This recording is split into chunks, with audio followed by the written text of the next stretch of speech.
আজ আমি যে বিষয় নিয়ে কথা বলবো সে money management in less income. আমরা যে টাকা ইনকাম করি সেই টাকাকে কিভাবে ম্যানেজ করে লাইফকে সঠিকভাবে পরিচালনা করতে পারি। Change the order of money distribution. আমরা কি করি, প্রথমে ইনকাম করলাম, ওইটাকে আমরা এক্সপেন্সিভ জিনিস কিনে খরচা করলাম, তারপরে সেভ করি, পরে ইনভেস্টমেন্ট করি। এটা হচ্ছে আমাদের রং প্রসেস। আমরা সঠিকভাবে কিভাবে করব সেটা হচ্ছে ইনকাম, তারপরে সেভ, ইনভেস্টমেন্ট, এক্সপেন্সিভ জিনিস। এইভাবে আমরা কিন্তু মানিকে ম্যানেজমেন্ট করতে হয়। তাহলে আমরা calculate your money cash flow annually. আমরা যদি মাসে 25,000 টাকা করে ইনকাম করি তাহলে আমাদের বছরে ইনকাম হচ্ছে 3 লাখ টাকা পার মান্থ। যদি আমাদের 3 লাখ টাকা পার মান্থ হয়, আমরা কি সেই টাকা বছরের শেষে ক্যালকুলেট করে দেখতে পারি যে ওই টাকাটা আমাদের পজিটিভে আসছে না নেগেটিভে যাচ্ছে না নিউট্রালে থাকছে? যদি আমরা ওই টাকাটাকে ঠিক মতন ডিস্ট্রিবিউশন করতে পারি, আমাদের পরবর্তী লাইফ সঠিকভাবে চলতে পারি। পার্সেন্টেজ অফ ডিস্ট্রিবিউশন আমরা কিভাবে ডিস্ট্রিবিউশন করব? প্রথমে আমরা ইনভেস্টমেন্ট করব 30%, অ্যানুয়ালি ইনভেস্ট নেসেসারি জিনিস কিনবো 50%, ওয়ান্ট অফ লাক্সারি সেখানে ইনভেস্ট করব 20%। যদি আপনাদেরকে একটু বোঝানোর স্বার্থে বলি যে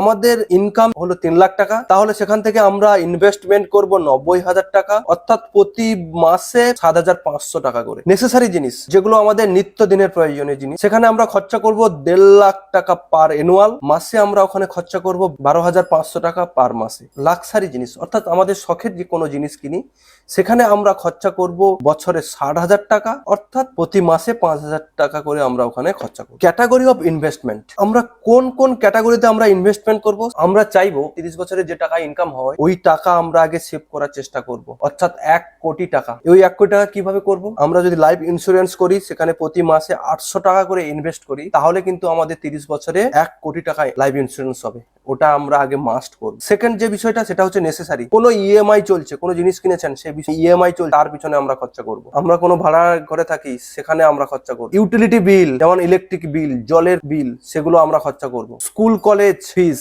কোনো ছেলে যদি পড়াশোনা, ট্রাভেলিং, আমরা অফিসে যাতায়াতের জন্য যে টাকাটা খরচা হয় সেখানে খরচা করব। গ্রোসারিজ অর্থাৎ আমাদের নিত্য প্রয়োজনীয় যেসব খাবারের জিনিস কিনতে হয় সেখানে আমরা খরচা করব। মেডিকেল, আমাদের ওষুধপত্র কেনার জন্য সেখানেও খরচা করব। আরো কিছু কিছু বিষয় আছে এখানে আমরা কিন্তু নেসেসারি মাস্ট, এগুলো আমাদের খরচা করতেই হবে। এবার আমাদের লাক্সারি জিনিস যেগুলো আমরা শখের বশত কিনি, হতে পারে ফোন, কোথাও বাইরে খেতে যাওয়া, অথবা কোনো জায়গায় ঘুরতে যাওয়া, মুভি দেখা, কোনো জিনিস কেনা, আমাদের জামা কাপড় কেনা, আমরা সেখানে খরচা করব 20%। আমি পুনরায় আপনাদেরকে ক্যাটাগরি অফ ইনভেস্টমেন্টে কোনখানে কত টাকা খরচা করব সেই বিষয়টা আপনাদেরকে একটু বোঝাই। লাইফ ইন্স্যুরেন্স, এখানে আমরা খরচা করব 10,000 টাকা প্রতি বছর। মেডিকেলের জন্য আমরা ওখানে খরচা করব 15,000 টাকা প্রতি বছর, আমাদের 1 মাসের স্যালারি। অর্থাৎ আমরা প্রতি মাসে এখানে 2,000 টাকা করে ইনভেস্ট করব। তাহলে আমাদের কাছে কত টাকা থাকলো? 90,000 টাকা মাইনাস 25,000 সমান 65,000 টাকা। এবার যে বিষয়ের উপর আমরা খরচা করব সেটা হচ্ছে ইমার্জেন্সি ফান্ড। ইমার্জেন্সি ফান্ড কি? যদি কেউ কোনো কারণে অসুস্থ হয়ে যায়, সেখানে আমাদের হুট করে টাকার প্রয়োজন হয়, সেটা হচ্ছে ইমার্জেন্সি ফান্ড। ইমার্জেন্সি ফান্ড প্রত্যেকটা মানুষের জীবনে থাকা উচিত। ওখানে আমরা খরচা করব কোন ভাবে? ফিক্সড আর রেকার্ডিং এর মাধ্যমে ওখানে আমরা ইনভেস্টমেন্ট করব। এখানে দ্বিতীয় কোনো অপশন নেই। ওখানে আমরা খরচা করব প্রতি বছর 25,000 টাকা, 1 মাসের স্যালারি। প্রতি মাসে আমরা এখানে 2,000 টাকা করে ইনভেস্ট করব। তাহলে 65,000 টাকা মাইনাস 25,000, আমাদের কাছে থাকলো 35,000 টাকা। আমরা এরপরে যে বিষয়টার উপর খরচা করব সেটা হচ্ছে নন গ্রান্টেড রিটার্ন, যেমন mutual fund, stock market, real estate, gold ইত্যাদি। অর্থাৎ এখানে আমরা তো ইনভেস্ট করলাম, আমরা লং টার্মে আমরা ইনকাম পাবো, কিন্তু আমাদের যে মাসে টাকার প্রয়োজন হবে হয়তো দেখা যাবে সেই মাসে আমরা কোনো টাকা পেলাম না। তার জন্য আমি এখানে বলেছি ওটা হচ্ছে নন গ্রান্টেড রিটার্ন। ওখানে আমরা কত টাকা খরচা করব?